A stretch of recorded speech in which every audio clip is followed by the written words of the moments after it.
Happy Fibonacci Day! It's not just a Fibonacci Day, but it very well might be our last Fibonacci Day that we personally experience, unless we add a 13th month before 2034, or if we live long enough to see January 1st, 2102. Now, if you don't know what the Fibonacci sequence is, you start with a 0 and a 1, and you add the previous two terms to get the next term. So 0 plus 1 is 1, 1 plus 1 is 2, 1 plus 2 is 3, and so forth. Now, here are two ways that you can celebrate Fibonacci Day. The first one is find a pine cone. So it doesn't matter what stage of life your pine cone is at, but I want you to count its spirals going one way and the other. And they are going to be consecutive Fibonacci numbers. For example, this one has 5 spirals going one way, 8 spirals going the other. And it's also very common for pine cones to have 8 spirals going one way, 13 spirals going the other way. The second activity is to make your own Fibonacci-like sequence and find its ratio.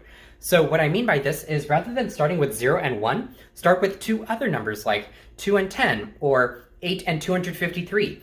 Maybe not 0 and 0 because that's kind of boring. And I want you to add the previous two terms to get the next term, continue until you get a lot of terms. And I want you to find its ratio.